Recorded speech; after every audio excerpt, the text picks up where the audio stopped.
Then I shall begin with the formal introduction. Yes, please. We can start. Good morning to everyone who joined with us in the first ever Peace Town Hall discussion conducted by International Peace and Economic Development Organization. On behalf of the entire IPEDO team, I extend a very warm welcome to all of you. We are very glad to have with us our volunteers, our partners, our patrons, our peace ambassadors, joining us for what I am sure an inspiring session from the writer, legislator, public speaker, and the champion of social justice, equality, and indigenous rights, Mr. Gopi Shankar Madurai. Mr. Gopi Shankar is pronounced as Z and Zia. Z is the intersex representative of the ILGA Asia and one of the founding members of the Intersex Asia and Srishti Madurai student volunteer movement. Z is presently the South representative of National Council for Transgender Persons, Ministry of Social Justice and Empowerment in Government of India. Mr. Gopi Shankar has a number of accolades to Zia name. Z was awarded by the Diversity Leadership Award by the World HRD Congress in 2016 and was featured in India. Sorry for the disturbance. And was featured in India's 8 LGBT role models under 30 by GACI for voicing for intersex rights in India. Times India listed Mr. Shankar as one of the 11 human rights activists whose life mission is to provide others with a dignified life, attesting to his passion for activism.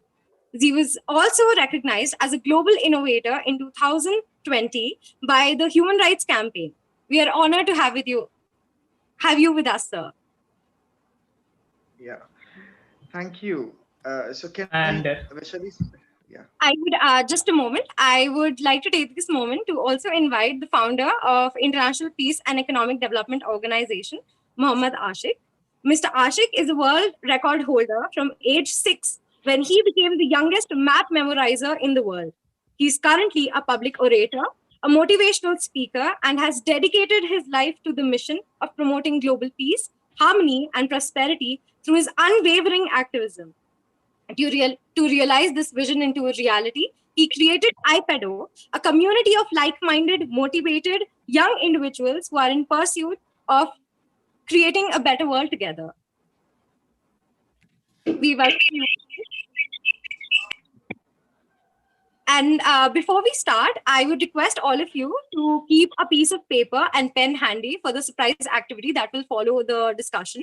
And also, I would request all of you to keep your microphones on mute while the speakers are speaking in order to avoid any disturbance. Also, during the course of the speech, if you have any questions, feel free to drop them in the chat. You will get an opportunity in the Q&A session to ask your questions directly from the speaker. Thank you. The virtual stage is all yours, Ashik. Yes. Thank you very much, Janvi, for the very brilliant introduction. Just a quick check to see if you guys can clearly hear me and if I'm visible.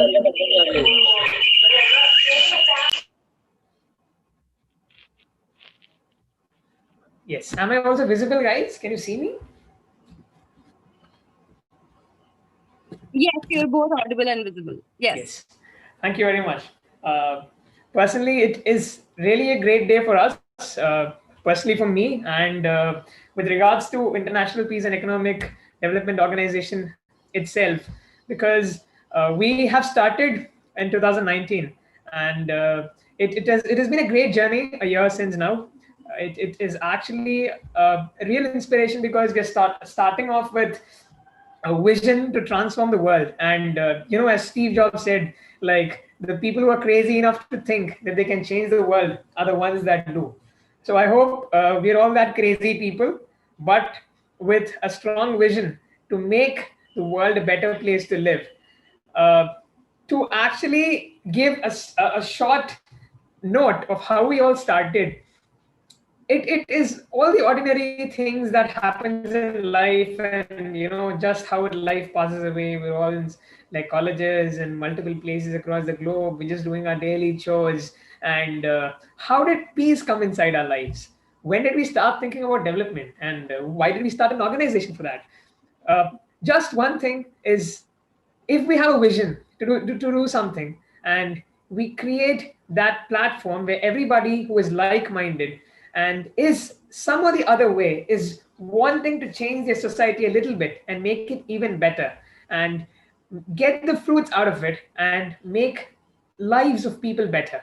So this created as a platform. It was just an idea which took the shape that you're seeing today, right on your screens, and with an amazing team to actually begin with such a motto, which is "it begins with you," where we realize that change can individually start from each one of us. And that is how we progressed towards a goal, which turned out to be the first Peace Town Hall that we are sitting in today. This is the first edition of the Town Hall, which we imagined as a place where change and discussions happen at the same time. When we start realizing that our goals get connected and individually we're able to create a better world for us and for our people. So we have an amazing speaker today. I am very glad to personally know him. Uh, Gopi is actually one of the most inspiring people that I've ever met. Thank you very much, Gopi Anna, for joining us. And it is my pleasure to actually start with the first edition of the Town Hall with him. So thank you very much, everybody. And you are a wonderful audience because in a Saturday morning, I don't think people would come to look for change, would look for discussions of that, would wonder what international peace is and start working on it. So we guess you guys are an interesting and amazing audience. And thank you very much to the people who are watching us live on YouTube as well. I personally commit to this goal with an amazing team, with amazing people together. I think let's start off. And I am very honored to have you here, Gopianna. Please begin. Thank you very much. The stage is all yours. Yeah. Namaste. Vanakkam, everyone. I'm so sorry that I was a bit late. That that's the habit we have, and because of the sudden meeting, I couldn't kind of uh, come on time. But then thank you, Mohammed Ashik, and like each and every volunteers, and Dhamini is there. Like happy to see some old faces here, and yeah. Actually, to start with, I'm so happy that the very first Peace Town Hall. The name itself is so nice. Whatever Ashik does, I've been seeing him from very young. From when he was a baby, I was seeing him like growing up, and like he was born in the same place, very next to my place actually, and uh, even to honor my grandmother because his sister's name, their family prefer calling his sister with my grandmother's name, Kannamma. So my grandmother is from a very kind of Hindu community, and like their family, like Rashida Amma, is from a very kind of you know Orthodox Muslim community. But religion was not a barrier for us, and um, like it was like I feel home when I'm there, and he feel home when he is here, and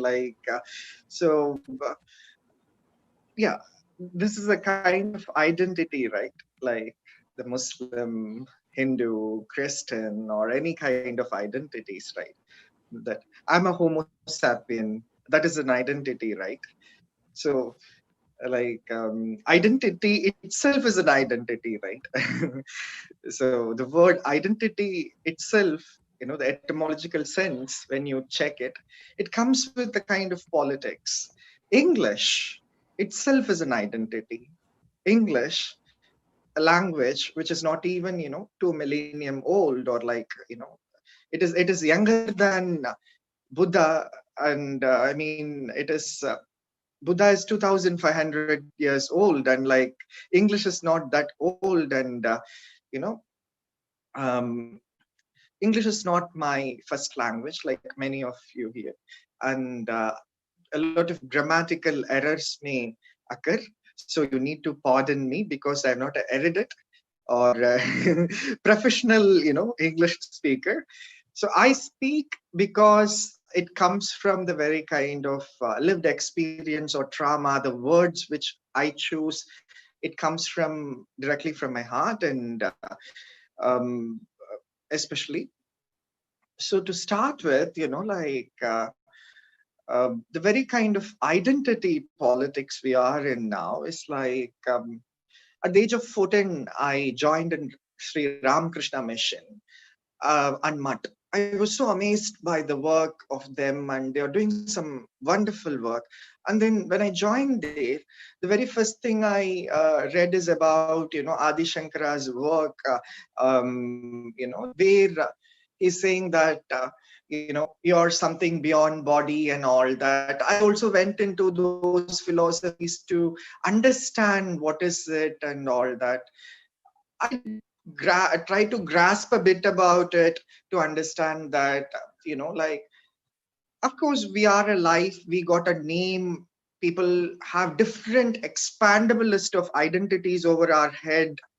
Like, I'm an intersex and genderqueer person, it's a kind of an identity. You may be a female or male, that is an identity. And I said Homo sapien is an identity, and the word identity itself is a kind of an identity, right? So what makes an identity, and who establish the identity, who approves it as an identity? I mean, who is that who that who have that authority over all of us, to kind of because we live in a world where we love to commercialize, exploit, sell the identities and thrive on those identities, be it child rights, women rights, Dalit rights, or disability rights, or several rights, including the LGBTI rights, what we now call as SOGI SC, is something, all these are different types of identities. One of the major identity crises we are going through now is that these identities have become like a kind of a religion, right? Where we firmly believe in the word religion comes from religare. It means to bind with. It becomes so popularized in the era of crusades, when Pope tried to kind of with one book and one God, like they commercialized certain aspects of Christ. And when Pope kind of in Europe, more than 300 years, nearly at least for 300 years, with a lot of gaps, we see the war between Europeans and Arab people. That was the time the word religion was like so popular, and the way the Pope kind of authenticating the king, saying that, okay, like, I'm accepting you as the king, and you are the king, you will rule this land. So meanwhile, a lot of things are happening in Asia too. Why I took this example in the sense, the word religion itself is highly political. There are different faith and philosophical civilizational values in the world which we cannot consider as religion, which may not go with the definition of religion.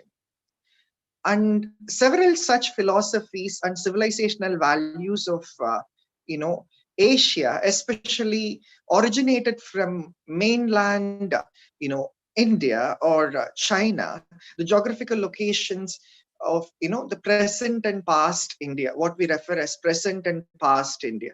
Those philosophy originated from this land, especially from China and different parts of Asia. We see that is completely different from the Eurocentric approach of what they call as religion, because they coined the term religion and the word religion came from them.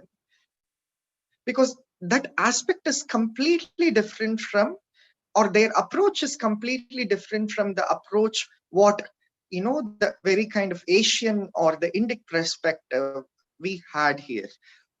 So coming back, one of the most important issue I said is that the present day, that kind of identity become like a kind of religion, and people started worshipping those identities, right?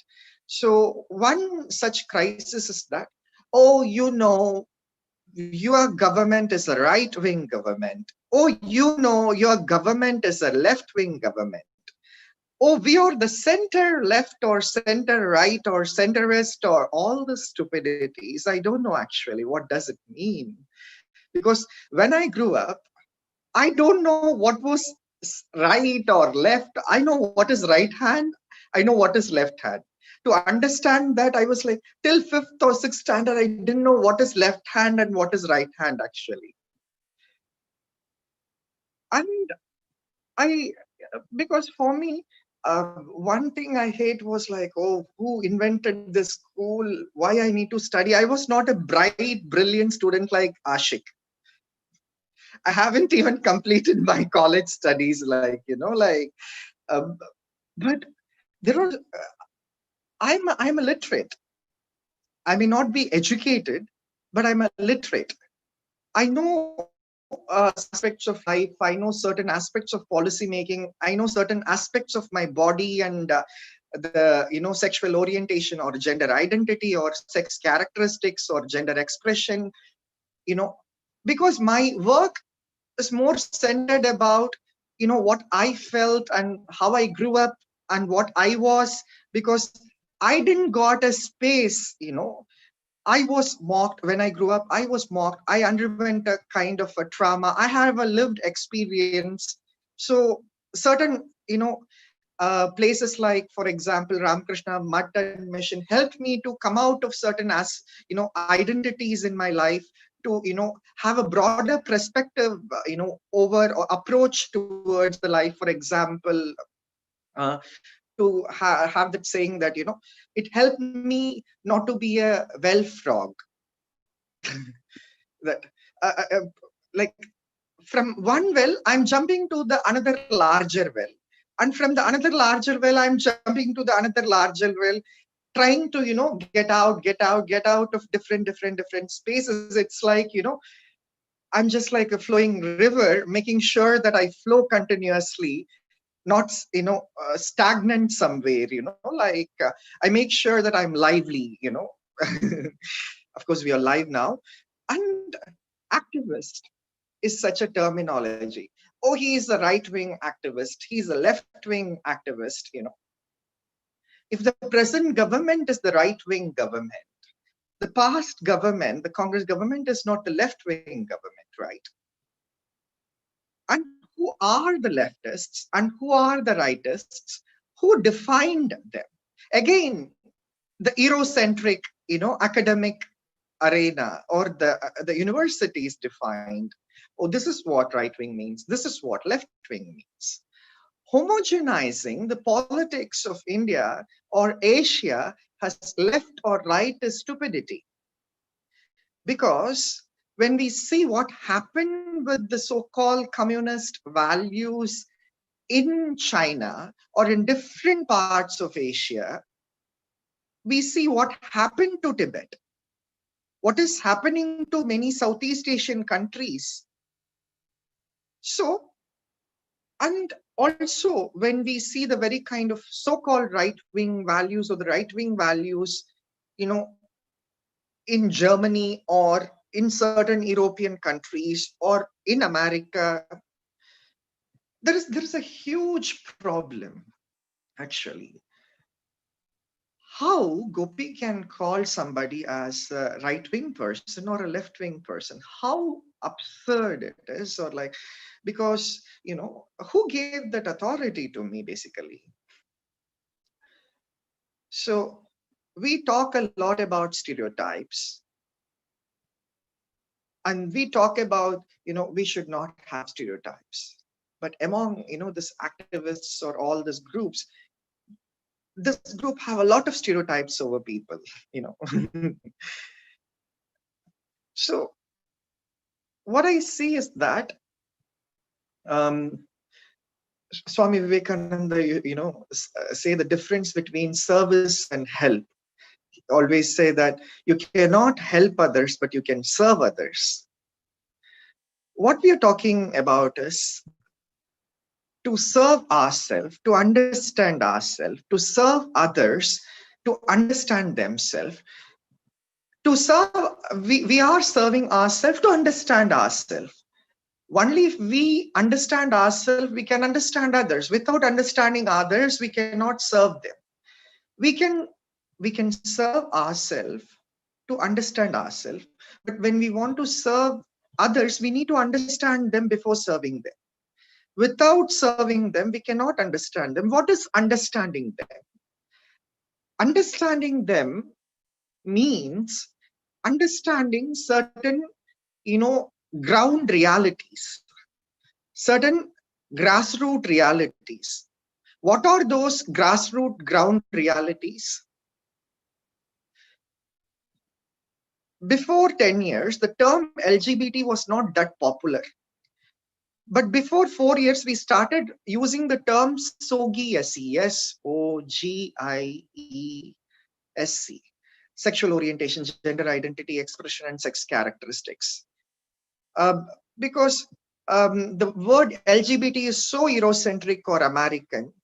Even before the word LGBT, a lot of such identities existed in different parts of the world. So they're not comfortable in using the word LGBT.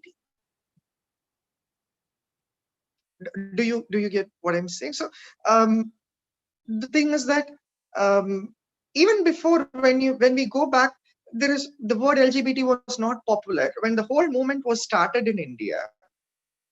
It was started as like HIV, intervention issues. At those days, there was no separate fund for LGBT activities and all that. Major fund comes from the tuberculosis, fund, TB or HIV issues. Even 377, when you see, the NAS Foundation couldn't kind of intervene in MSM issues. So they needed data. So they filed a case for that sake, not for equality, rights movements, like whatever they talk about, all this. We live in a era, we live in a kind of society. It is not about India, East or West. We live in a society in general where we don't kind of talk much about, you know, uh, the very kind of body we live in. We have very less understanding about, when I eat a food, how it is kind of, getting inside, how it is digested, how the energy is parted and divided and sent to different places. What are the different departments in my body is doing, this work? Are we very conscious about all this? We eat something, samosa, pani puri, everything, eat well, eat. And then like everything is getting inside and it is digested, and like, are you instructing your brain that, okay, I ate this, you need to do justice? Okay, oh Brian, do justice, I ate some 3 plates of chicken or beef or whatever it is, like, do justice to my stomach. Your brain is so, your brain is doing justice to your body. Your brain is doing justice to your body. Your liver is doing justice to your body. Your kidney is doing justice to your body. There is no social movements inside.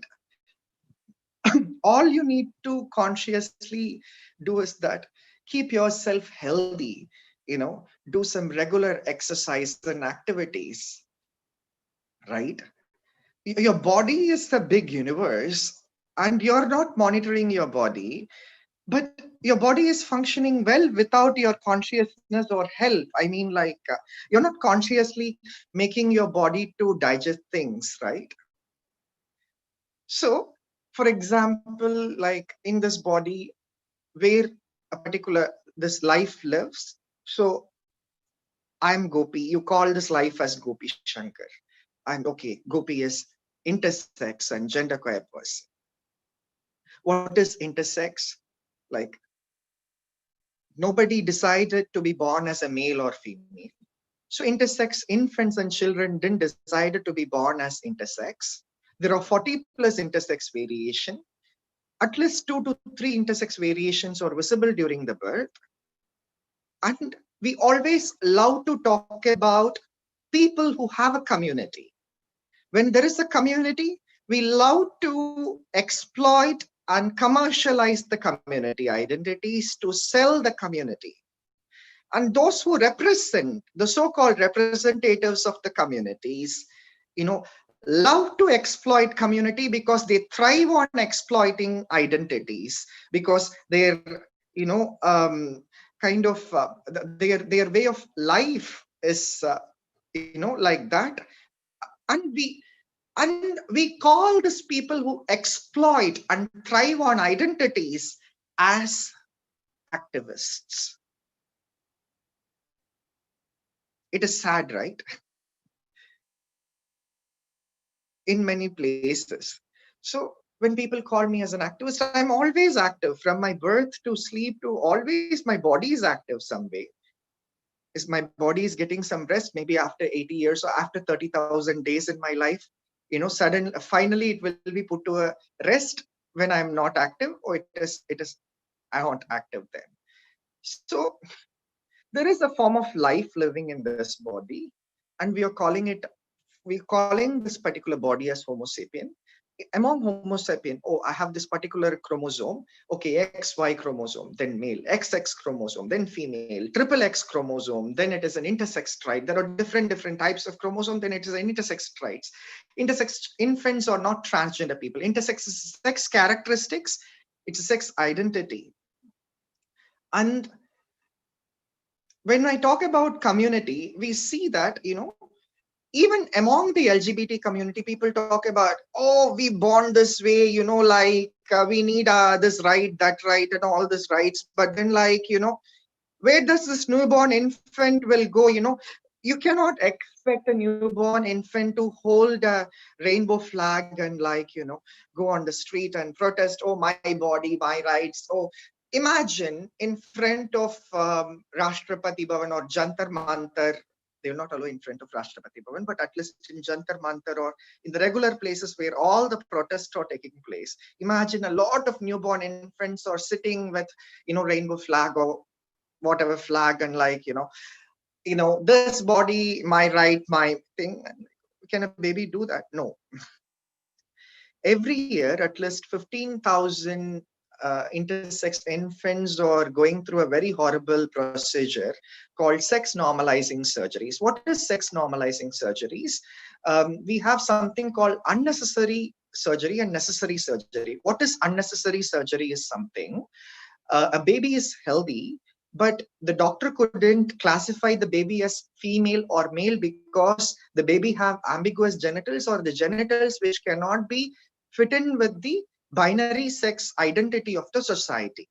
So, but still the doctor is kind of going on and performing a surgery which will cosmetically change the appearance of the baby to look like a male to inherit the property, actually.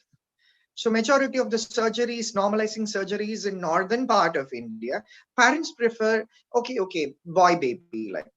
But can a parent from a rural, Chitrakoot, coming to some government hospital in the city, can they understand, oh, what is intersex, what is so and so and all that? No. And when it comes to necessary surgery, there is something called necessary surgery, which is like where the baby need to undergo the surgery because the baby may develop kind of a tumor or a cancer in the later stage, or the baby cannot urinate. Even while operating such babies, the doctor are not supposed to change the sex identity of the baby, cosmetically change the, can medical sciences is approving or saying that we can, change the sex of the person after their birth? Nobody can change the sex of the person. They can cosmetically make a person to look like a person of different sex. I'm talking about baby. I'm talking about sex identity. Gender identity is something. For example, Damini was assigned as female at birth, but Damini was raised as a woman, and Damini is living as a woman now.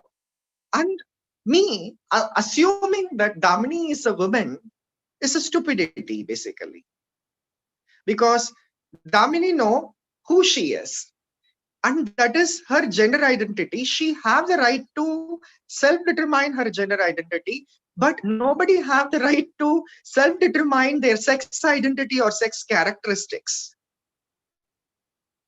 There are certain things where you can, bring your consciousness. There are certain places where you cannot bring your consciousness.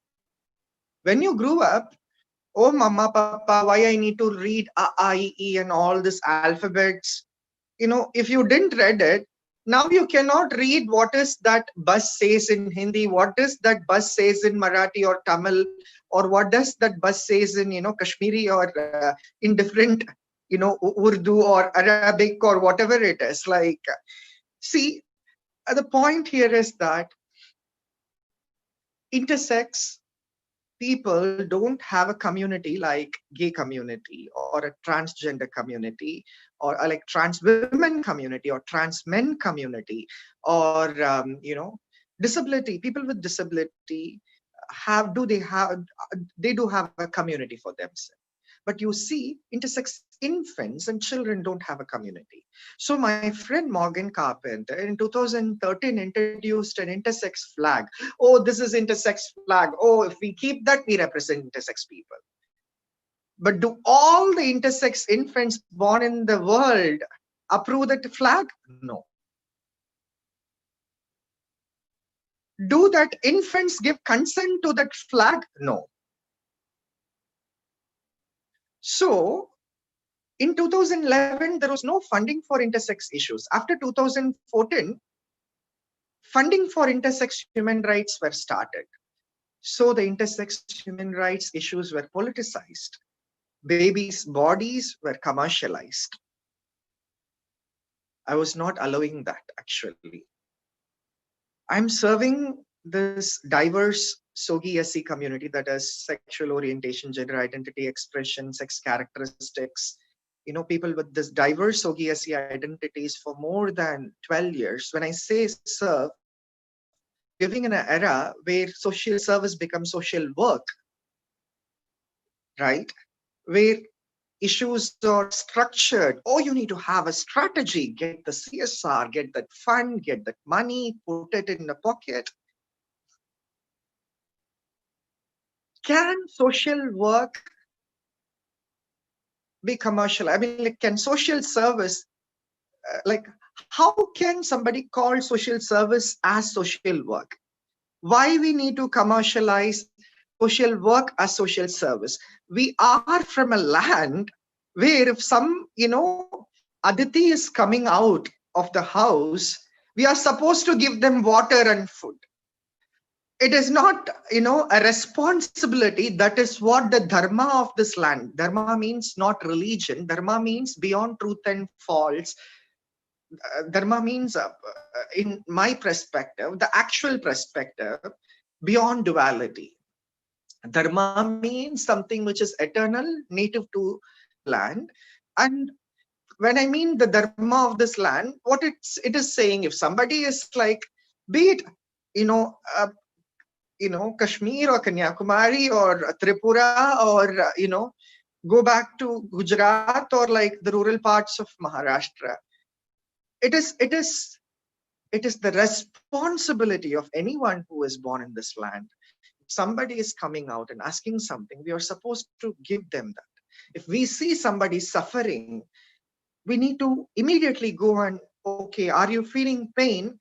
Okay, take them. What is the meaning of the word namaste? Namaste means I see the very kind of supreme dharma in you. I see that the wisdom in you. I bow down to that wisdom in you. That is the kind of, humble native, philosophies, adhyatmic or, darshanas, values which we inherited. Of course, these values are part of several faith communities now, like Christians and Muslims and Parsis and Jews who live here. They have adopted it so that Indianized them.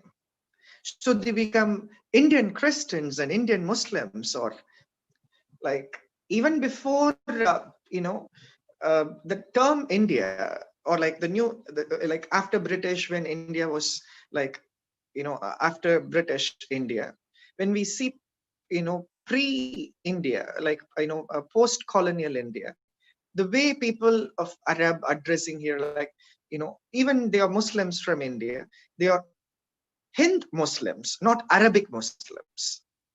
That's how they referred them. So and the term Hind or certain terminologies, when we see, they're not political basically. They're not political at all. There are several terminologies around us which are highly politicized now, or not political at all, or not meant for politics at all. And the clash or the war, what is happening, the knowledge war, which is very invisible, have much of, or more of, Eurocentric, inhumane, a communist approach than, identityless approach, identityless approach, which is based on compassion. This group of activists in Delhi talk a lot about sexism. Oh, like a male should not behave like this, a man should not behave like this. This is sexism. How sexist you are. But at the end of the day, they were holding a placard saying, Modi is a dick I cannot handle in Jantar Mantar. Oh, idiots, you talk about sexism.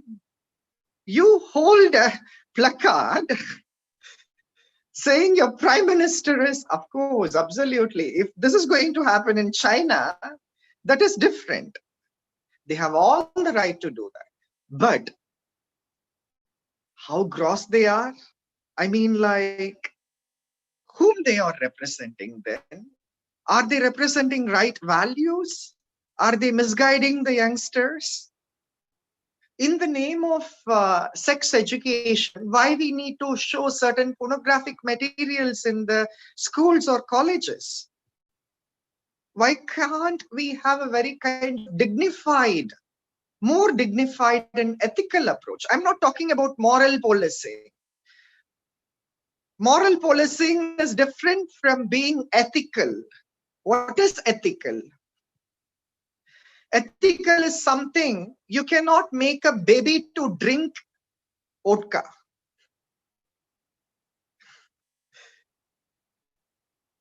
So we live in a society where group of activists don't know what is activism, where a group of activists never questions their identity. Okay, being intersex and genderqueer is one important aspect and identity of my life, but that is not all about my life. But how I am kind of allowing this particular identity to be commercialized by certain group of people to thrive on that identity in the name of getting justice, by completely destabilizing the whole ethical values, and as well as the very kind of narrative they bring and build around us. For example, that's why one of the reason I highlighted the intersex human rights issue is that when my friend introduced that intersex flag, when people started talking about this intersex identities, you see, millions of dollars pouring in this, LGBT activism. We human beings will not talk, if something is without economy, we don't like to talk about it. And there are certain group of people, even if certain aspects don't have economy around it, We love to create an economy around it, and like we love to talk about it. The global rainbow economy, the LGBTI economy, the purchasing power of the community is many, I mean, not less than at least $3 trillion. The purchasing power of the LGBTI community is not less than $3 trillion, I believe, because when you see America selling weapons to other countries, it is less than $2.3 trillion. But the community have more money. And when you see the very kind of, apps and a lot of, dating apps, for example, we have a lot of apps. And now China is also competing for it. Some of these apps are highly unethical, where, a 17 or 18 or like underage children will come and hold a placard saying, I'm a proud porn star, like that, Where we heading? What kind of rights am I talking about? Am I advocating for such rights? No, not at all, people. Not at all. Who is an activist? Activist is somebody who will not look into the economy of the issues what they are talking about. Activist is someone who will always represent those individuals who don't have a community for themselves. Who is an activist? Activist is someone who will go beyond identities to break identities, basically. Activist is someone who look beyond the binary of the society. I broke the binary of male and female to make people to understand the trauma and the struggle of more than 15,000 newborn intersex infants, the very kind of horrible sex normalizing surgeries they are going through. Because of that, the Madras High Court cited our work so that Tamil Nadu became the first state in India and the second place in the world to have legal regime to protect the rights of newborn intersex infants here. That is constructive work. That is constructive work. We need to implement this ban throughout India so that more than 15,000 infants, their rights will be protected. So they can be Ashik, they can be any one of you, because Ashik was allowed to grow up as a boy, and you people were allowed to grow up as a boy or a girl like you are. What about those gender non-conforming or sex non-conforming children when they grew up? They don't have their own world. So the initiative you started is will ensure childhood for all children. How it will ensure? This particular forum should go beyond politics. This particular forum should break all the identities. This particular forum should go beyond languages. This particular forum must understand the ground reality is different from certain activist narratives. Majority of the activist narratives are coming with Eurocentric approach, with a very kind of sponsored narratives from vested interests from Europe and America. What they know about a rural part of South India, or what they know about the rural part of the Northeast, or what they know about a rural part in Jammu and Kashmir or Ladakh, or what they know about the rural part of, different parts of India, nothing. Do every single Indian citizen know about the diversity here, the geography here, the diverse language we are speaking, the diverse taste? The mango pickle of South India is completely different from the mango pickle of Northeast. The tongue is different, the language is different, every single thing is different. Why the hell we are homogenizing? Who do not allow anybody to homogenize. Activist is somebody who is against homogenizing any diverse values, any diverse philosophical values.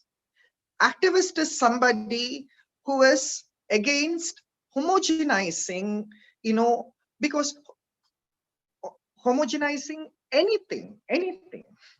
Because when you homogenize, by homogenizing, you're creating a kind of politics, and that politics comes with certain power, and that power comes with certain dominance over certain sections of the society, where you discriminate certain sections of the society just because they don't bound or bind with your narrative or value, or whatever you feel like, because they are very different. One such thing is that I've been like voicing against, for example, there are certain group of organizations who talk about, um, there's something called Queer Muslim Project, who talk about, they don't talk about is transphobia and homophobia within the Muslim community. What they do is that, how we should support the Ajmal Kasab and Laksharit Taiba narratives and all these things, and a lot of narratives. Why I'm talking about that now is that more than any Hindu, more than any Christian, the Muslims are trying to fight the bigger fight within the community. We need to stand by them, just close our mouth shut. That is more than enough, because the way these people are trying to fight against the Wahhabism or the very kind of fundamentalists, when it comes to who is the PFI, or a lot of fundamentalist groups supported by the Turks or certain vested interests. Al Jazeera talks about democracy around the world, but it doesn't want democracy in the Arab world. It doesn't want democracy in Qatar. We have media channels, we have every single narratives, not just media channels. When you see, global communities, for example, Sheikh Abu Bakr Ahmed, who is the, chief mufti of the Sunnis, is completely, he's fighting a bigger fight than anybody else, actually. But the Western human rights group, or so-called human rights group, will never and ever sponsor or kind of support him to create change on the ground. But they will support somebody who is normalizing terrorist narratives, and the so-called youngsters around Delhi will support this stupid people. When you see America, both Trump is an idiot and Joe Biden is a stupid, because both are culprits. Price Edward Snowden, price, what is the other names? WikiLeaks, Julian, Assange, and a lot of people. They may not be right people, Russian, whatever you say, but at the end of the day, the Muslims were turned as enemies for Muslims because of, certain interests from the countries we see now, which is behaving the godmother of human rights. People say, oh, Justin Trudeau, how wonderful is Justin Trudeau? The stupid Justin Trudeau's own political party sold weapons worth more than $30 billion to Saudi Arabia to destroy Yemen. What is happening in Yemen? Are they not Muslims? Or what is happening in Syria? Oh, Palestine and Kashmir. These idiots will never open their mouth about what happened to Tibet. 80% of the water resource, 13 crore people were killed in this century because of communism. Maoism is other side of the coin of the communism. They sponsor, from the Hindu to the majority of the news media here, or communist foot-licking media, basically, and the majority of the funds which flows for Dalit rights, child rights, minority rights, and different group rights, whatever group rights we talk about, be it United States fronts, which is coming through different feminist groups like KRIA and different types of organizations in Delhi, or be it, funds sponsored by several highly political individuals, dangerously influential people like George Soros and a lot of people from America and US, sorry, America and Europe, sorry. The way this fund is structured to certain political narratives, especially those who align with, Communist Party, is highly dangerous. It poses a larger security threat than ISIS. I'm telling you, ISIS or Al-Qaeda or Lashkar-e-Taiba are not biggest threat to the world at all. These human rights groups are the highest threat to the world because they divide the community. They destroy the peace in the society by kind of thrive and exploiting the identities. Same happened with Kashmiris, same happened with Tibetan people. See how many years, Dalai Lama is living here as a refugee. And who will make China accountable? Who will make America accountable? Who will make,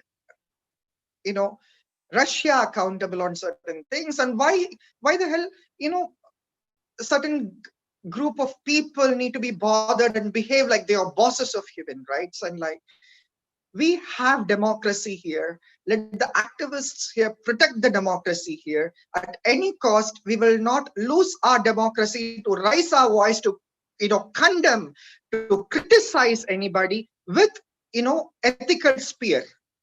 We are our ethics. By talking about ethics, by talking about sexism and talking about kind of stereotypes, let we not be stereotypical when we talk about stereotypes. Let we not be kind of people without ethics when we talking about ethics. So anyway, I just want to end this by saying that one of the major reason I shared all these names and everything is that we have this freedom here. Gopi can talk anything in India. Let me protect it. And somebody who protects it, with ethics is an activist beyond identities, I believe. And I'm trying to do something on that. And you people are most welcome to participate in the activities we are doing in Srishti. A lot of very important activities we are doing. We need, a lot of students to support us, even to communicate certain things, writing a letter for somebody, because, I'm in the National Council for Human Rights, so National Council for Transgender Persons, right? So majority of the transgender people or intersex people who come to me, they don't know to narrate their trauma, what they went through. Majority of our citizens, they don't know how to express their pain or agony. Even if a dog, if somebody is hitting it, or like, if it is having a pain, it continuously barks, We, as Homo sapiens, we need to be very ashamed that we don't know how to express our pain or trauma. Because I need to write a complaint for themselves, and I will file it with myself, and I will go and investigate the case, and then I will get justice for them. This is how we are doing things here. And we are not paid for it. For 12 years, I was not paid. I'm doing odd jobs and different things to, kind of, I'm leading a very happy life. That is different, and nothing can disturb my internal peace. I have a kind of an internal peace, which comes with a lot of determination, and, nothing can disturb it. So don't allow anything to disturb your internal peace. If you don't have internal peace, do not come to do any sort of activism, and do come and, like, join with us to understand more about a lot. The time is very short. So like, thanks for organizing this, wonderful people. Big hugs to you. Yeah.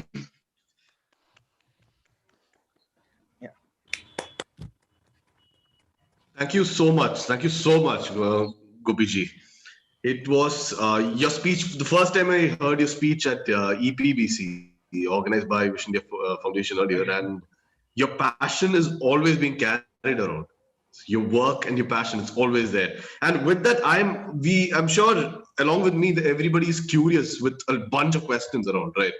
I can see a lot of people nodding already, and they're brimming with questions. So we are opening it up for the Q&A. So please, if you would like to ask a question, raise your hand on the chat box, on the participant session. You can raise your hands or post your name on the chat box. So before we take questions from the audience, so I would like to start off with some of the questions that I've received prior to the session. So I have a question from I have a question from Hari Shankar, who's in France right now. So he saw the poster. He couldn't join today because the timing issue. And the question is UAPA on student activists the right thing to be done by the government? And what are your opinions and what is your take on it? You're talking about UAPA? UAPA, yes. Yeah, okay. No, if they are really the student activists who are trying to protect the integrity of the country by respecting the integrity and the values of this country, we don't believe in false borders. India is the first country to raise the issue of apartheid in United Nations, and as well as we contribute more number of people, military personnels. Indian Army gives the more number of personnels for the UN peacekeeping, mission in different parts of the world where even American military cannot work or Russian military cannot work. So, of course, we are a country with kind of some democracy and, ethics, I believe. And arresting or kind of imposing that on student activists is not okay. But we have certain group of student activists who go with the Eurocentric approach of human rights or certain activities they talk about is again, kind of going with certain vested groups, indirectly they themselves don't know, many of them, they don't know that they are pawns or, puppets in the hands of certain, powerful groups. Then it is highly problematic. If they are fighting for, educational rights, if they are fighting for, because when certain group of people, come to places like JNU or in different parts of, the government institutions or like different parts of India and different government institutions, they need to think about the privilege. Me talking in English is a privilege. You understanding that is a privilege. There are several people in the world who don't understand, like in India especially, many of them don't have this privilege basically. And many of them, when they kind of, first of all, it's a very complicated question, actually. As I said, it is wrong to impose on somebody who is really kind of, working to protect the integrity of this country. There are also, as I said, certain sections, because we also have the same youngsters as our intelligence officials, as our military personnels. We have the same 25, 22, 28, 27, 26 or 20 or 21 people as, in different parts of defense of this country. And they are youngsters too. And we have students who are 36, 37, 40, 45, 50 as PhD candidates. So we need to define who are students and whom we can impose the law on, whom we cannot actually. Yeah. There should be a proper balance and a structured format to be followed, and not just outright there, right? Perfect. Always need to be balanced. Yes. Justice should not be left with imbalance, because majority of the judicial mechanism in India, it is not looking to balance the justice. It is just kind of trying to affirm the justice through their verdicts, but not balancing the justice. Yeah. Because okay. I'm getting a lot of messages from the chat. Janvi is jumping. She's all excited to ask a question. Yeah. I mean, She's not letting me take a minute. Yeah. Jani, please go ahead. Yes. Namaste, Gopi Shankar ji. Namaste, where is Janavi? Okay, you had Janavi. Okay. I love your hair color. Thank you. Yes. Right. So this question may seem a bit unrelated to the political discourse that we've been talking about lately. My question is in reference to the recent movie that has been released where a famous A-list Bollywood actor has played the role of a transgender. And this has sparked a lot of debates as to the portrayal of the transgender community in pop culture and media. So I would love to know your views on whether we could do more justice to the portrayal of the community, because this is a direct reflection of the society, and we are asking for opinions and from the youngsters, and movies in today's times do leave an impression on young minds. So I would love to know what kind of representation or the portrayal should the communities, different communities, be it the transgender or the intersex community, should have in pop culture and media. Thank you. Yeah, Janavi. First, I would like to correct, because when I talk, I talk. When I talk, I talk, which means I don't represent any community. Basically, I don't represent anything. Also, when you're saying you represent a society, or like from the society's perspective, Janavi can ask the question. I can answer Janavi's answer, but I cannot answer the society's answer, because I do know. Yeah. Because there is nothing called society, because individuals make society, right?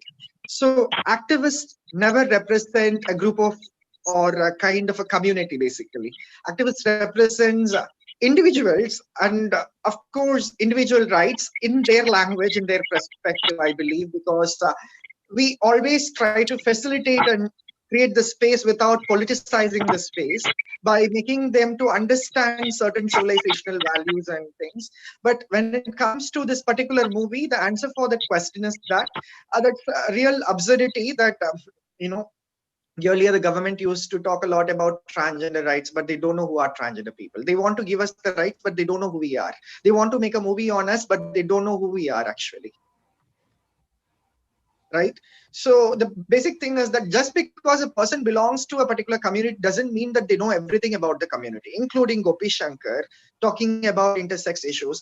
I'm talking about the scientific as well as the medical aspects of that, which is established fact in the scientific community, which is established in the peer communities, in the scientific community. So that is a fact I am sharing. The fact I am sharing is different. The established fact I am sharing is different from the very kind of struggle or trauma which I am sharing on behalf of the community. Do you get what I'm saying? Absolutely. When it comes to the facts, it is baseless.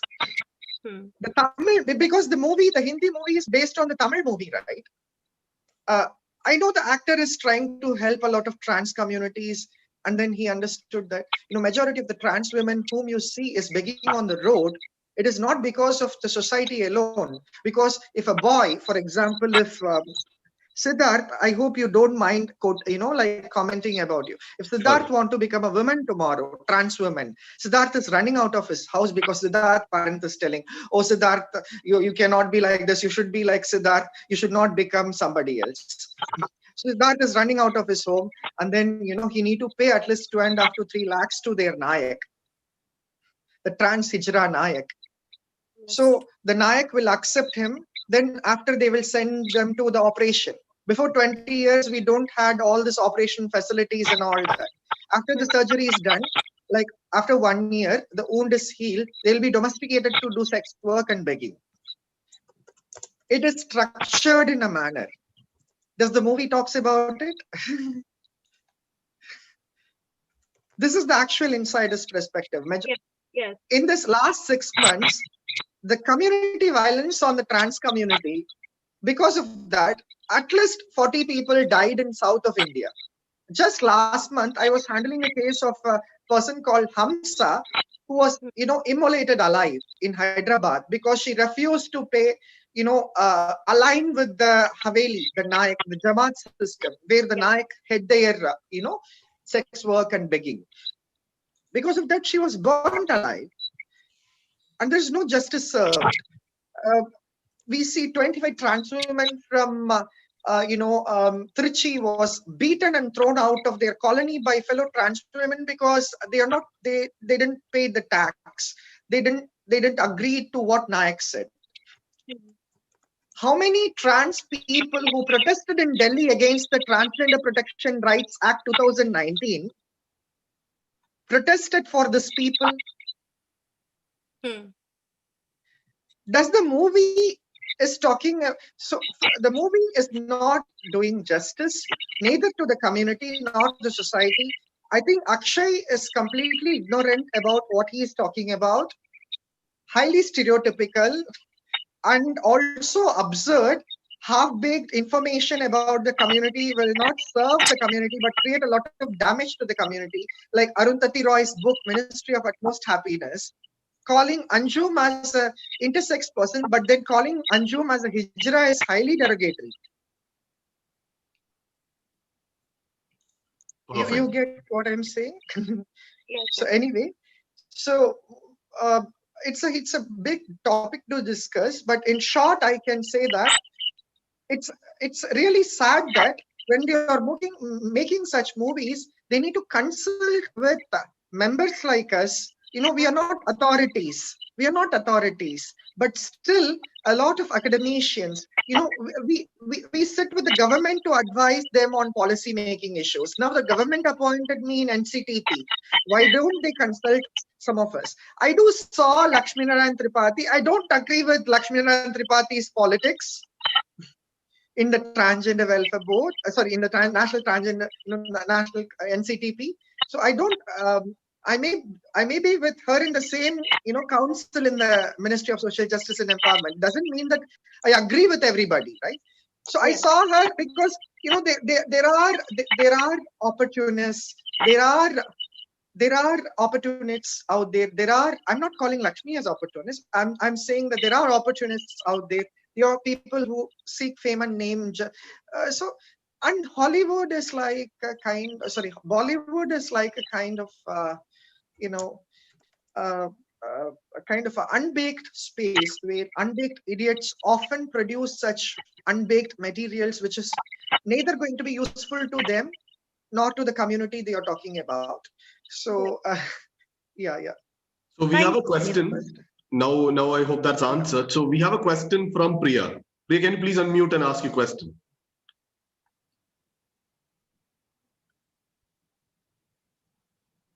I'll try to be very short. Okay. Priya, you're on mute. You are on mute. Priya Devadika, is it? Just a minute. Yes. Hi, Gopi. Hi, Namaste, Priya. Namaste. My question to you would be, what are your take Where on... are you from, Priya? Well, I'm from Mumbai, India. And Okay. so my question to you would be, like, what's your take on LGBT community rights as in India? Like, what do you think about it? Is it going on the right track, or there's something has to be, made any changes? Yeah. I wish I had a different platform to write my articles, but many mainstream media didn't allow me to write articles or publish articles. So I don't know how many go with the politics of Swarajya, but beyond the politics of Swarajya, I wrote 2 articles on Swarajya about the LGBTI politics in India. 2 articles. If possible, please, post those 2 articles on the chat box. I request Priya to read those 2 articles to understand where it is heading actually. You get it? Yes. Yeah. Perfect. Hello, Yeah, hello. we'll share the article link also. Yeah. And one of the most important things is that I feel, like it is going in a very wrong direction because I don't even agree with the term LGBT because that's why we use the term SOGIESC, SOGIESC, SOGIESC. So what I'm saying is that, the activists are not looking at the real issues which are affecting the community. As I said earlier that, I was answering for Janavi, right? What I was telling, reforming the community within, I'm not discriminated by someone who is going on the road. We talk a lot about diversity in this community, but we very often forget the diversity within this diverse community. So, and also, I'm not discriminated by someone on the road. I'm discriminated by the people within the community. There are a lot of gay men who are highly transphobic. There are a lot of trans women who are highly homophobic. There are a lot of trans women who are highly trans men phobic. There are a lot of transgender people as well as LGBT people who are highly intersex phobic. So at the same time, a lot of community members don't have basic necessities like good access to drinking water or going to college or school or learning basic things. Community will never address this because we are living in a country where talking about menstrual health in school is a taboo. Now you want to come and talk about, oh, this is gay issue, this is lesbian issue, blatantly in front of a child by showing a pornography. In the sense that is not okay. Showing a pornography, matlab, even showing the picture of a dildo is not okay, because I'm not saying you people you should not use dildo. I'm saying that that is not ethical. Do you get what I'm saying? Yeah. Because is it ethical? Then government can organize an official national like a pornographic day, or we will show different types of pornography, and and what is ethical, we need to stick to it, because there are certain group of prostitutes who are forced into prostitution. They are sticking to it. Some prefer to do it. Doesn't mean that that is ethical, basically. Because I see a lot of mother cannot say, even those prostitutes cannot call their children, they call it as sex work, right? They cannot say, oh, my child need to become a doctor, my child need to become an engineer, my child need to become whatever they want, but can they say my child need to become a sex worker? They cannot. It is highly ethical question, basically. And also, do not be a camp follower. It doesn't mean that, like, we need to experience different tastes in the life, right? There are certain youngsters who may tend to be like kind of fell in love with, or fall attracted to, maybe your own parents, your own fathers must have been very close to your mother, must be close to some women, or like some men father must be close to some men in prime teens or like early stage of their life, and they got married and like they have the family now, because their sexuality was the sexual orientation was so fluid. Like gender identity, sexual orientation is also fluid with a lot of people. But some people are gay, some people are lesbian, some people are pansexual, some people are asexual. We cannot change it. Let them have their space, but not in a camp following manner. You get it, right? We started 24/7 helpline in 2012. My friend and Swapna protested on the road because she was not allowed to write an examination. She became the first trans woman gazetted officer now, serving as assistant commissioner for commercial tax department in Tamil Nadu. At the time we said, Swapna, we need to know how many people, or they're like us out there who want to study. So we will launch a helpline. So we gave our phone numbers, and a lot of calls we received. Some calls we received from a parent said that, I took my daughter to this group of people in Mumbai. They said my daughter is born this way, she will be like that. This LGBT group. And then I took my daughter to a doctor. He said he can change my daughter. Both are wrong. Both are wrong. Both are two extremes. Do you get what I'm saying?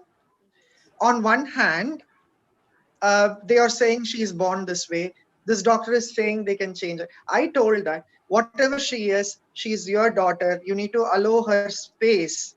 You need to give her space. If she is doing something unethical, if she is going with drugs, if she is going with certain groups and like doing some unethical things, stop it. But give her space, give her time, let her experience her life. The problem we see is that because of this present type of activism, people children growing, young children may lose their space, genuine space. What our Okay. parents experienced, what we experienced. So please read the 2 articles which I sent to Ashik. Please, Ashik, share the 2 articles. I have shared it in the chat box. You can Yeah, actually yeah, view yeah. it. Please Yes. read It the 2 is. articles. Yeah, I'm sorry sure. that I wrote it in, I also criticized this government and wrote several articles, which is in print and different mediums. You can also read that. But this particular article is about this particular, the question you asked for. Yeah. Anything? Sure, I'm sure Yes, that yes. the article will give you even further insights on the particular concept discussed. So, Yeah. how about we move to the question from Ashik? He's got an external question as well. The last question that we'll take today. Oh, Yeah. no. Is So, there anybody else than Ashik who want to ask me no, question? No, it Ashik is does not not have my his own question. He has a question from outside. Yeah, we got a question Okay, from okay. outside. So yeah, so we started receiving a lot of responses, and this question kept on popping for you from many people asking that what advice would you shortly give for a person who would like to take up activism in any sphere? You can just give a short, two or three sentences of what you think should be an ideal value that a person should follow who is entering activism and taking up it in a public sphere in any domain. Advice in the sense like, the world is, the activism world out there is not very innocent. They're very horrible, highly venomous. Be careful. Don't get into the trap of left wing or right wing or all the stupid things. Stick to the cause you're talking about, because when what is in front of my eyes, this newborn infants, intersex issues, those newborn intersex infants who don't know anything about the prescribed gender norms of the society or the sex norms of the society. The child doesn't know, the infant doesn't know that the infant is infant. The infant doesn't know that who is the father or who is the mother or anything. So um, and I'm talking about the right of that child who don't have any identity basically. So whatever activism you're trying to do, the strategy you are trying to create, you know consider the civilizational value of this land. The civilizational values of this land must be incorporated in your activism, because whatever you do in your activism creates a lot of impact on the geopolitics of the world. It creates a lot of geopolitics. Believe it. Don't be just be, it's the truth basically, but whether you believe it or not, that's the truth basically. Fantastic. So yeah. So try to go beyond identities and always incorporate civilizational values in it, and make sure that irrespective of the borders, we belong to a borderless Bharat, or the values here. The name Bharat is officially part of the constitution. It was not given to us by the RSS or anybody. So what I'm saying is that when I say go beyond identities, go beyond borders, uh, the civilizational values which emerge from different parts of this land in Bharat, that's what it show us. It show us to be very lively, to flow like a river. Make sure that your others can drink you. Like don't stagnant in some ideology. If you're if you're stagnant or in some place, nobody can use you. No fish will come and breed in you. Like you will become venomous, right? So I'm not sticking to any particular parties, or like all these people just by seeing some of my videos may say that I'm a BJP person or RSS or a Congress or a communist. No, I'm not any of that. I've criticized a lot. I have done constructive work a lot. And I have my practicing faith, which is Hinduism. I don't feel ashamed about it. And Ashik and me never had any issues with that. And in fact, his own sister was like, that was a kind of honor for us, as well as, uh, we never named any of our, young generations in my grandmother's name. His sister name is my grandmother's name. My grandmother actually live in his house more than my house, right? So these are the values we share, because we are, as Swami Vivekananda said, we are the land where we don't just tolerate, we accept others as who they are, as what they are. And irrespective of all that, you know um, our approach should be compassion based, just compassion based. If it is compassion based, you need to pay a lot, you will be very depressed. Be prepared for it. Sometimes it will be a lonely battle. If you're truly working on certain cause, it will be a lonely battle. Nobody will give you any funds, any money. It is, believe in it, build it. uh, to create an ecosystem, it is very, it is not a very easy job. So big hugs and namaste, Jaima. Yeah. Wow. Thank you so much for that. My heavens. Yeah.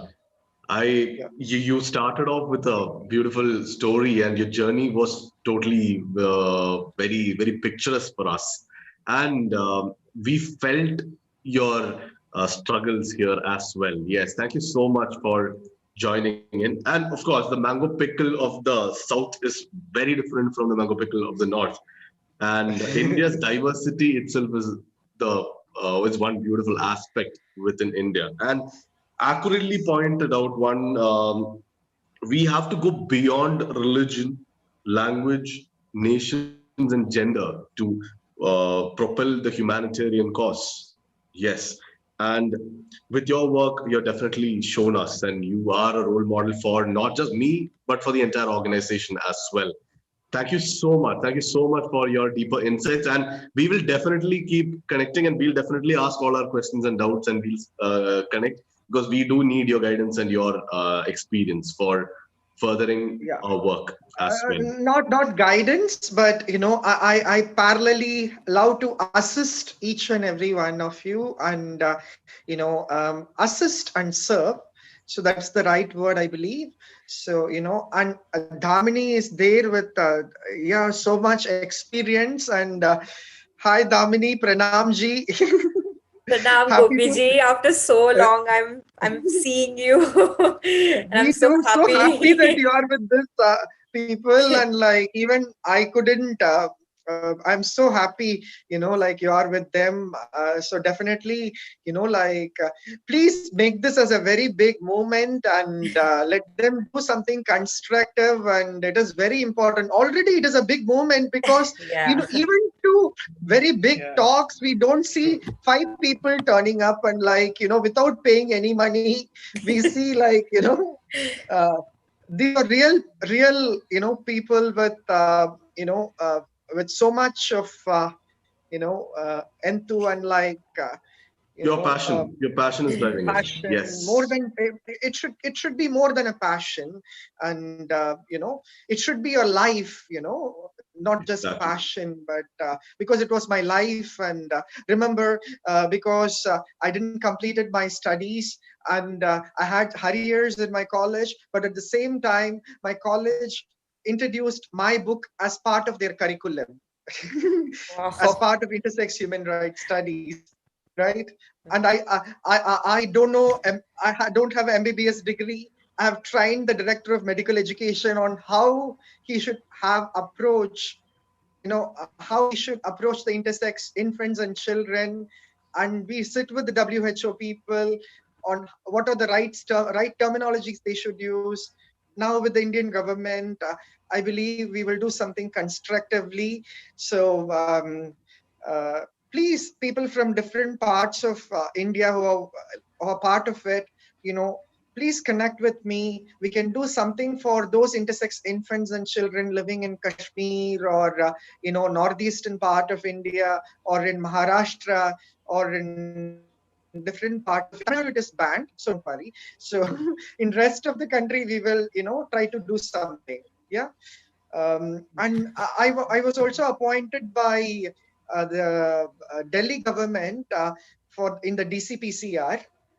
So we are also trying to work on the intersex human rights to ban the intersex as normalizing surgeries in Delhi. Very soon something good will happen, I believe. And yeah, big hugs, everyone, and namaste. We're very Jai. thankful, and I definitely hope that this would have. It was certainly an inspiration for me and the team. I personally consider each one of us in the team. We really loved it, and I think the audience is grateful to listen to you today. We're pleased by every word of yours, and we hope that we do something constructive together, and believe that we can change the world. Yeah. And I have my friend Hamdan here from Kerala. Hamdan, say a hi. And Hi. yeah, Hamdan is doing a lot of work in the rural Kerala with the Muslim communities there. Also supporting the girls' education, and he's doing his MSW. Soon he will be joining Ashik and your team too.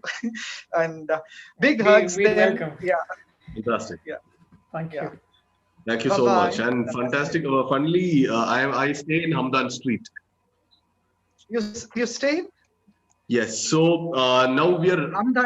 I stay near Hamdan Street. Yes. Okay.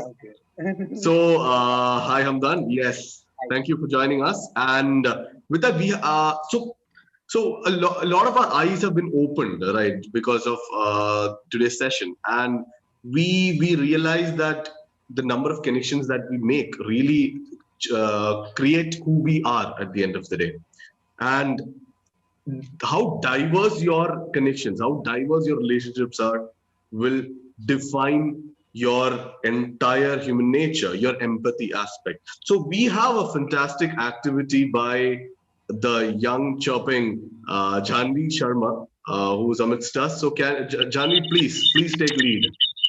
Thank you so much, Gopiji, and thank you so much, Yes, Sid. yes. Yeah. Yes, I'll get to the activity. So yeah, even you can participate in the activity. Yeah. I haven't had my breakfast yet because from morning I was sitting in an investigation. So I'm just going to leave. I'm listening while eating. Can I do it? That would be a pleasure. Thank you very much. Yes. Okay. Yeah. I'm done sitting on my behalf. Let me just bring some food for myself and put my mic off. Yes, Janvi, you can please proceed. Yes. Can we have the presentation slide for the activity? Yes. Yes. So, a very good afternoon, everybody. For the following surprise activity, I would request all our participants to take their pens and draw 3 concentric circles as seen in the presentation. Yes, 3 concentric circles as seen in this slide on the piece of paper that you have. Now, once you've acquired your supplies, you will be required to fill these circles with the names of people who every day interact with you and have affected your life in multiple ways. All right. Also, let's make this activity a little interactive. Once you're done with it, just give me a thumbs up or say, yes, we've done this part. Because you'll be following certain guidelines that I'll be giving you to make the most out of this activity. Can we have the slide of the circles, please? Right. Yeah, Sid, I think you've just changed the slides. Yeah. Thank you. Firstly, Yes. the smallest circle in these 3 concentric circles, I would request all of you to put down the names of the people who are closest to you. This could include your close family members, your parents, siblings, closest friends, and confidants. Just give me a thumbs up or say, yes, move on to the next part once you're done. Yes. Done. Okay. once done, I would People are request. sending it in the chat box also. They are Okay, doing private quizzes. Yes. perfect. So I will now request all of you to fill the middle circle with the names of the people who are your acquaintances, meaning you're most likely to have remembered interacting with them regularly or sporadically. For example, your colleagues, your classmates, your teachers, your distant relatives, friends, among others. Please write 10 to 15 names.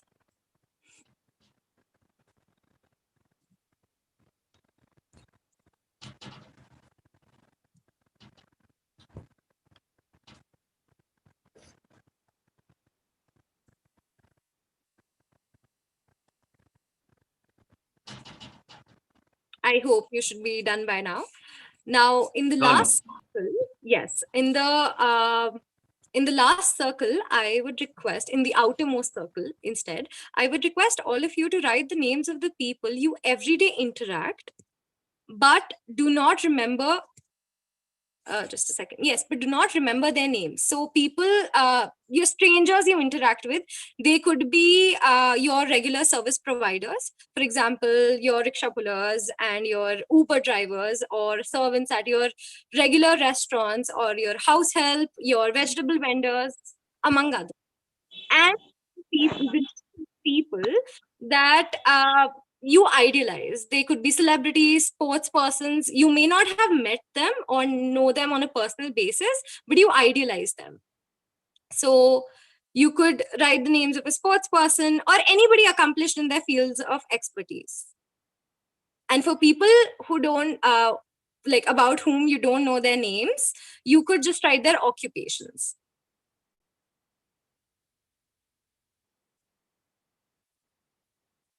To get the most out of this activity, I would again request you to write 10 to 15 names at least.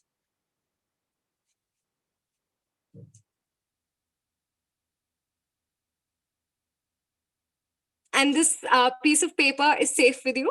Feel free to write names of anybody and write their full names, write their nicknames that you've given, anything.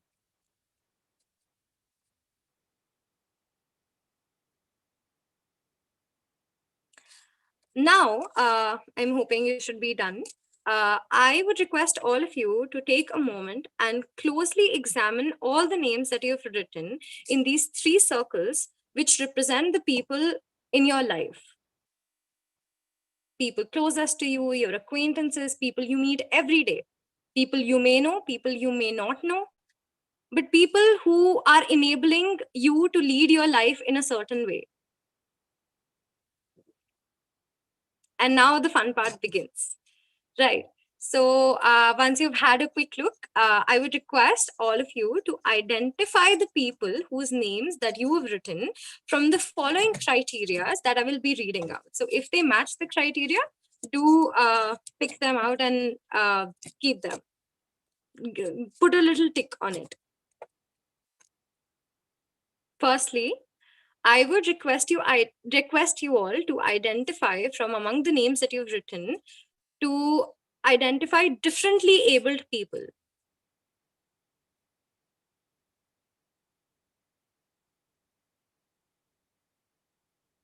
Can I get a thumbs up? Should I go ahead?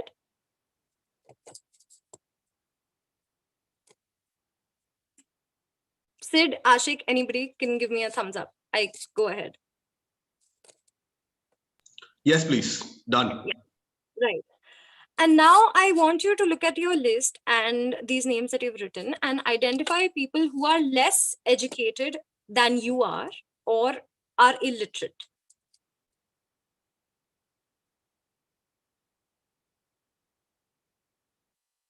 After that, I would request you to identify people who are in your list are below the poverty line.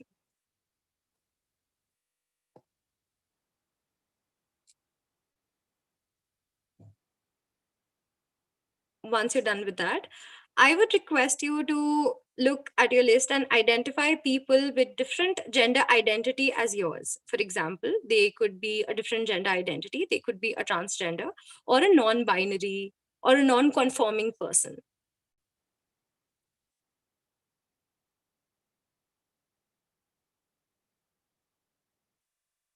Next up, I would request you to identify people who have a different sexual orientation as yours.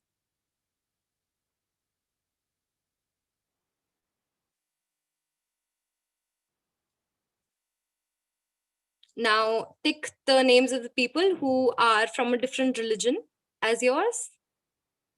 And then of people who whose mother tongues are different or their first languages are different than yours.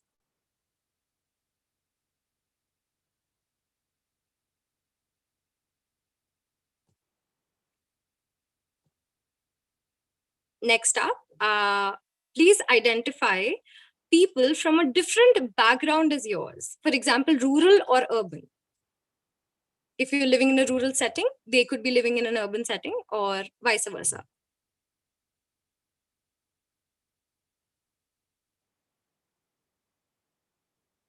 Next, try to identify people with a different race or ethnicity as yours.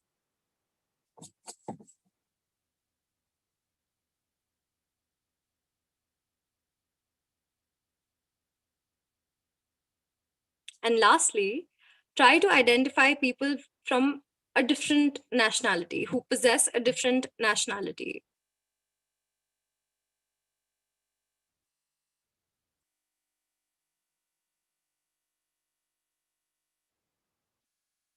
Once you're done, I would like a thumbs up.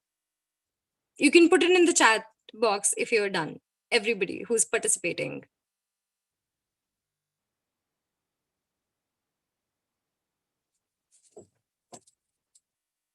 Great, yes. So now through this activity, I hope I have successfully, even for a second, taken you to a place where you, from a top approach, you've been able to look at your life and the people that you've met in your life and who impact your life every day, right? And you may have noticed some patterns when I was reading out the criterias of people who are in your closest circles or are in your outermost circles. For example, all the service providers on like with whom you may not be on a first name basis can belong from a different ethnicity or a different economic or social background as you. Or the people closest to you could be of the same ethnicity or the same socio-economic sexual identity as yours. The only motive that we had from this activity was to give you an introduction about intersectionality and the identities that exist in the world, and as a realization that we may not know as much as we claim or believe that we know about other people and their lives. So I would like to go ahead and talk a little about intersectionality so that we realize how intersectionality is crucial to activism. So intersectionality, this word that I'm using a lot, is a metaphor for understanding the ways that multiple forms of inequality or disadvantage sometimes compound themselves and create obstacles that are often understood without conventional methods of thinking about the social justice advocacy structures.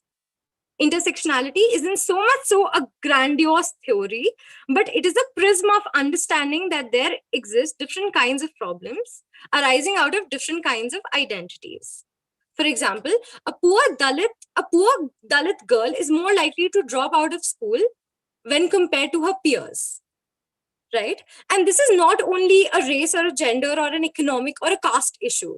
It is the convergence of all these stereotypes and more. These stereotypes play out differently and continuously among us all the time. Identity isn't simply a self-contained unit. It is a relationship between people and the history of people in the community, people with other people and institutions. And you can't change the outcome of understanding how they've come about. Different identities arise in different manners, right? But what you can do is understand intersectionality because it throws lights at the crossroads which different marginalist marginalized identities, and in terms of caste, sexual orientation, gender identity, disability, religion, and accept that the more they overlap, the more invisibilized and prejudiced the identities or the margin begin to look like. And I know all of us are here to read about activism, and we are budding activists and we feel strongly about things around us. And I hope from what I'm about to say now can give you a little bit of insight how to realize this intersectionality around us and do something about it, so that we understand it, and in the process we understand our identity and where we lie in the social structures that we live in. For example, I have some tips for you to identify these resulting biases. Number one, recognize the difference around you. Do not shy away from recognizing that people's experiences at a workplace or an institution is different than you based on the overlapping identity markers.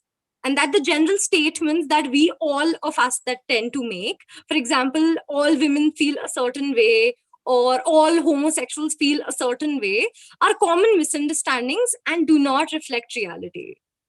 There are identities within identities, and identity itself is a created concept.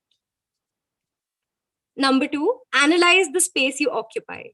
It is important to recognize the difference is not represented in the space occupied by a diversity of all kinds. In your activism, your community spaces, your workspaces, it is important that you seek and analyze the space you occupy and seek diversity there.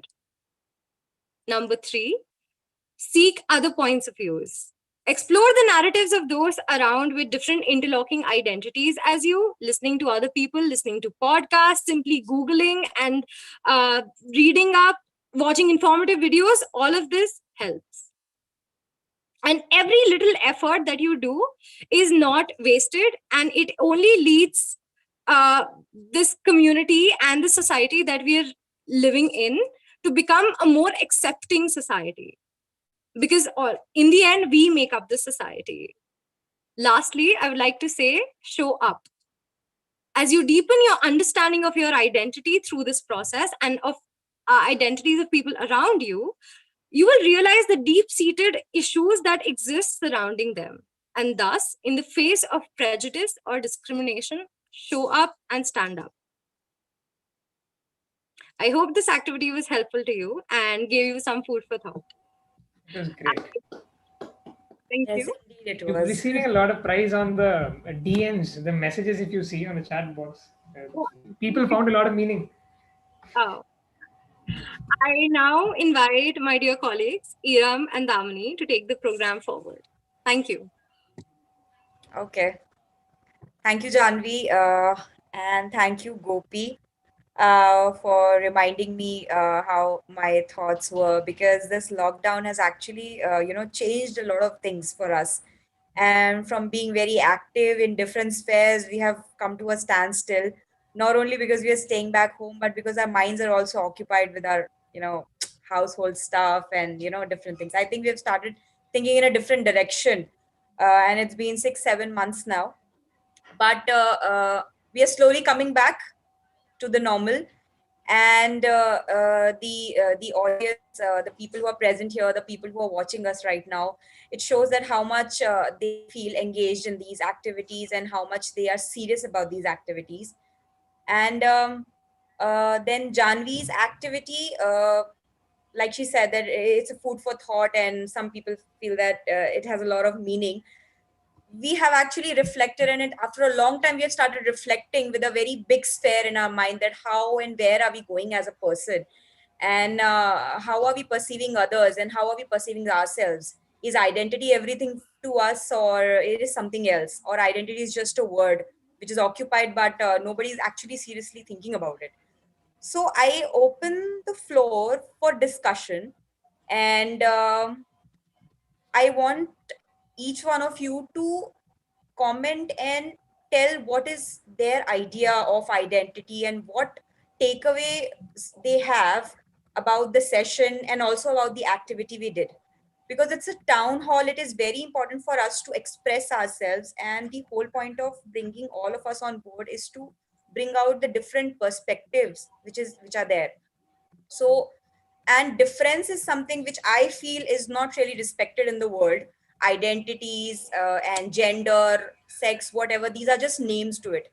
It's just the differences which we are not able to accept. Even as a woman, I'm not able to accept the other women. Even as a men, we are not able to accept the other men. As a gay, we are not able to accept the other gay part. It's just that we are not able to accept people that they have differences. And it's time that we respect differences. And the moment we start respecting differences and start accepting it, like Gopi said, I think things will change drastically, and the whole concept of peace will, will prevail. It will not only become relevant, but it will prevail. So I open the floor and I request everybody to please unmute yourself now and start talking, start speaking, because it's time to discuss. It's time to say it, whatever you have in your mind. Can I please? Please, Gopi. Yeah, it was fantastic. I mean, Janavi, it is like, I think we need to have you in some national meeting to try and, like, it is something very important, like, it makes people to feel guilty. Oh my God, who I have in my circle, like, let me find that one or this one. Like, yeah, it's not just about those identities, but it helps us, right, in a more constructive manner to understand how inclusive or like how broader our circle is. Like, yeah, just that. And thank you so much, Jahnavi, for that creative stuff. And it's something very important. It can be, developed more. And 1 minute. Yeah. Yes. Anybody else? True I that. think Iram wants to say something. Yes, Iram. Hello, everyone. It was a wonderful session by Mr. Gopiji. And then when the activity of Janvi started, I actually I have to reflect upon the circles I have created, I have to see. And it gave me something to think about, that this is true. And there are a lot of people I talk to, but is it really that I know them? I have doubts now with respect to that. See, concept of gender, what we have all perceived, at least when I was a kid, I thought gender and sex is correlated. I thought they're just synonyms. But as I grew up, I realized that no, they're just poles apart. Gender is what I choose. Sex is what I have been, born with, right? But the problem is that the fixation of our society with respect to the sex, that there has to be just two sexes, there a man or a woman, and their preferences have to be like this only. I think that has shaped our society the way it is today. I am from Kashmir. I mean, I guess, attended Gopi Ji's lecture last time in the EPBC. I attended it. I was, to be very honest to you, I was flabbergasted when I got to know that there is a section of a society in my region which is being mistreated. Okay, irrespective of the religion. I don't associate with the religion or ideology, but it's mistreated. And that got me into thinking that there's so much to do. There is so much to do, and we don't even know the basics of it. That is why we need people like Gopi Ji, who come, who speak out their heart and tell us about things that we are not aware of. I just recently graduated. I'm a law student. Ask me how many laws are there for the LGBTQ community, or what are the rights given for them, or ask me how many times it's written in a law, he, she, or just whoever you want to be. None. And we are in 21st century. We are living in a 21st century. There are people who are suffering because when you have to fill up a form, they ask for your gender. There's just two options given. Recently, certain changes are there where we can see, yeah, other is also available there. Why is it so hard? Why is it so hard for our generation to accept that my friend could be a queer? I remember seeing an act by a queer person. He so beautifully enacted the pain he went through. His own mother, how she did not accept him. I mean, forget about gender, forget about anything else. Where is the humanity? the love, the love a mother has for her child, irrespective of what gender he or she relates herself or himself with. How can we forget that? It is not because she doesn't love her child. It's because the society has created so much pressure that she's reluctant to show her love towards her own child. This is the problem.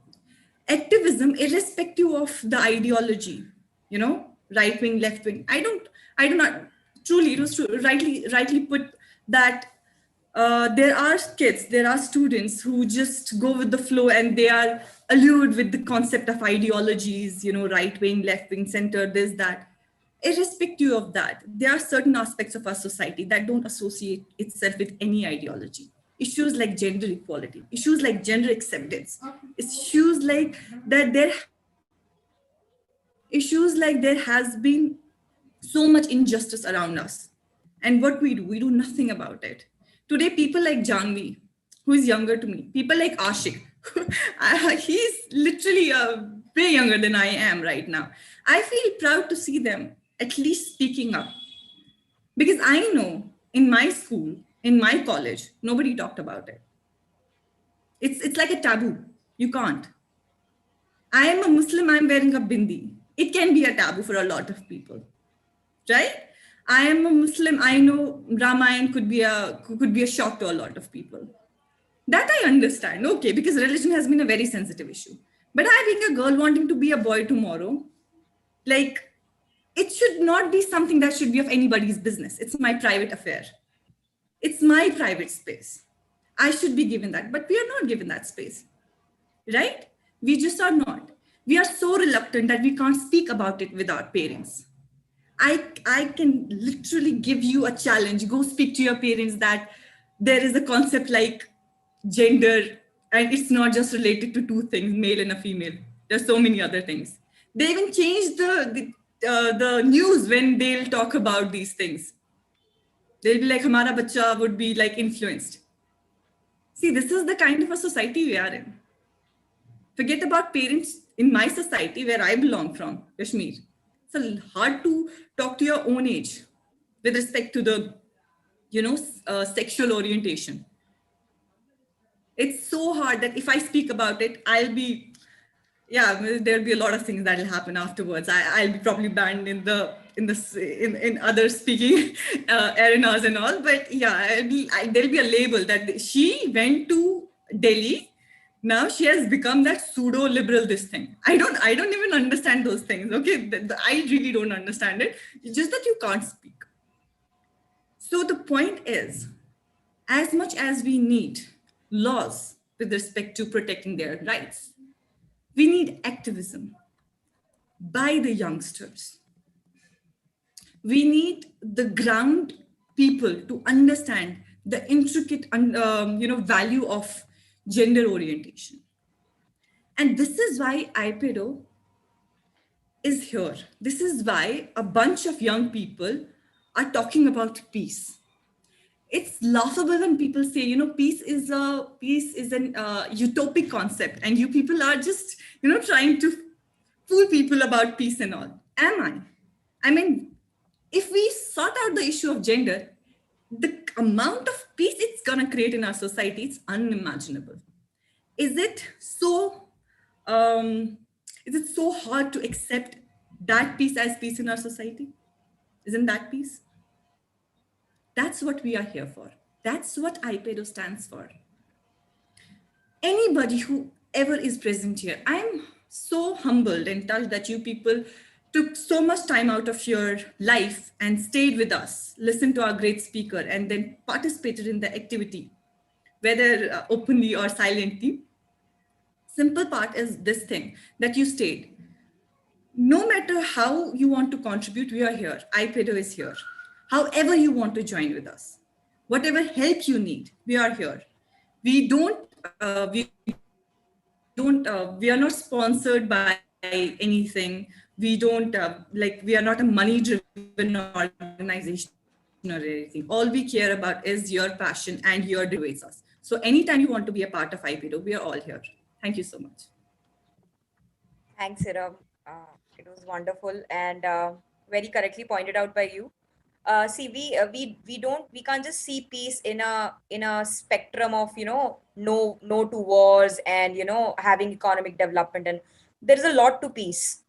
First of all, it is about internal peace, because when you are internally peaceful, externally also you bring out that, because you reflect whatever you have inside. If you have negativity inside, you'll reflect negativity outside. If you have positivity inside, you'll reflect positivity. So it is very important for us to be at peace with who we are, and then we'll be at peace with who others are. We have to respect differences, we have to respect others, whatever their orientation is, whatever their perception is, whatever their perspective is. Especially with the today's time, when we are going through infodemic and we have so much information around, we have become even more conservative in our approach.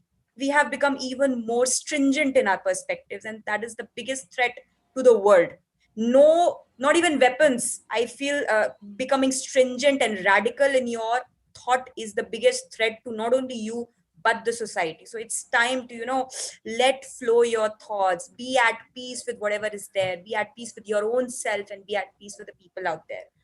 And this is all I want to say. I don't want to take a lot of time. I want any other person to please speak, our audience, our honorable audience who have given so much time to us, who are here, taken out time from their busy lives, because I know there are a lot of things out there to do. Nothing special about IPEDO, but still you are here, sticked for 2 hours. Something is definitely going good here, I'm assuming. So I want somebody to please share their thoughts, any comments you want to give, or any compliments if if we deserve, and anything. I would appreciate somebody's participation, or else I'll ask Siddharth. Okay, Siddharth, go on with your ending speech. Just to let you know, Damini, so we are sitting on Zoom here, but actually we're receiving comments on YouTube as well. We're not able to Awesome. read that right now. So there are more people watching over there and sending us it in live chats. So we couldn't go over there, but I'm seeing a lot of compliments over there as well. That's good. That's good. So I think if somebody else is willing to speak, then it's good. Or else we can conclude the town hall, and plan another important topic or theme to discuss sometime, maybe in a month or so, and we plan something more. Yes, Siddharth. You can. How about we?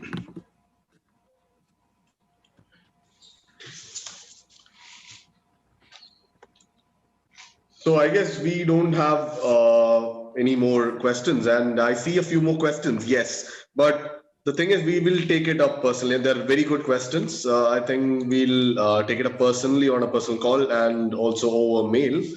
So we have we have been really passionate and passionately listening with intense concentration on the speaker, right? His fantastic story, and we did connect with him. Me personally, well, I've traveled countries, but the thing is, I've not learned people. I've traveled countries, but I've not learned people yet. And meeting people like you, Ashik, Dhamni, and everyone here, right? I believe I'm learning a lot more than just sitting and reading books. So with that, well, peace is a state of harmony or calm that is disturbed by an external agency, right? So occasionally we are, peace is being disturbed by multiple ideas, ideologies, and external agencies. And International Peace and Economic Development Organization, we will collectively battle the external agencies that are disturbing peace. And it could be biases that we have. So today we had an exceptional speaker and a bunch of conversations and a fantastic activity by Janvi that really worked our curiosity. With that, I would like to remind us all that peace, it begins with you. It begins with me, you, and everyone at the end of the day. With that, let me hand over control to Ashik. Yeah, thank you, Siddharth. I think there couldn't be a better conclusion than this. I think everyone who is here valuing your time, and just as you said, on Saturday after all your weekdays, and you would like to chill, and when the world is Netflix and chilling, we guys are here discussing peace and very very important concepts. And I am indeed happy because we started off with a very good topic, which is understanding activism. I consider, because even personally when I started out as an activist, I when people say that you're doing activism, and I was like, aren't everybody supposed to be activists? Every single one of a person who's living as a citizen, because an activist is a person who raises voice and talks about his society and whatever his society is based off. But I think every one of us should be activists in some or the other way. I think citizens are activists themselves. When we take responsibility of our society, when we have that attachment towards our nation, its values and ideologies, and its own culture, we have to understand that brilliant culture that we have to take it up forward, and let's create a society with harmony, with peace and love and respect to every individual that we meet every single day. If there is going to be an external agent for peace, I will tell you one thing. One of the very, very biggest external agent, I'm going to name that. You are the biggest external agent who can collapse peace, because our thoughts, which are influencing the society one or the other way, shouldn't disturb it and make it weaker. Instead, make it stronger. So let's understand that, and let's work towards that progress. And once again, I personally thank Gopi Shankar Madurai for Gopi Anna for having this brilliant talk that we had today. So to end with, I would just request that team, and speaker is also there with us listening. I'm indeed proud for that. Can we all just end with a note, saying together, "It begins with you," on a count of three. Yeah. That. And also, can we take a group photo? Like, yeah, Yes, of this yes. wonderful event? Yes. Yeah, Sure. the ritual, the photograph ritual. Yes. Yes. Can somebody take it, or I'll? If whoever Guys, is guys, okay, please, Pranesh, comfortable, please Tanya, turn on your please, cam. If yes, you're not turn on your video. comfortable, it's okay, but smile. Yeah. And we we have taken other pictures also meanwhile, but it's we'll try to pick some pictures of. Yes, guys. Yashdeep, Cheese Tanya. or peas. Instead of cheese, we can all say peas. And Yeah. yeah. okay, we got them laughing. Yes. Yes. Just can we all just end with a note of "it begins with you" on a count of 3, 2, 1. Let's say it begins with you. All right. Yes. 3, 2, 1. It It begins with begins you. So with let's go by you. that. All right. Can we go ahead now? No. Let's go ahead on the count of 3. 3, 2, 1, and we say it together. Okay. 3, Yeah. 2, 1. It It begins with. begins Begin with with you. you. Well, Yes. different people have different ideas of peace, so it's okay. And Nonetheless- it begins with you can be common to everybody. Let's take that peace in ourselves and peace to our surroundings. Thank you very much, gentlemen. Thank you very much, ladies. And thank you very much, every single Thank you. person Thank you all. who has joined. Thank Sure. you so much, everyone. Thank Yeah, you so thank much. you. Thank you, everyone. Big hugs. Namaste. Thank you very much, and namaste. Great. Thank you.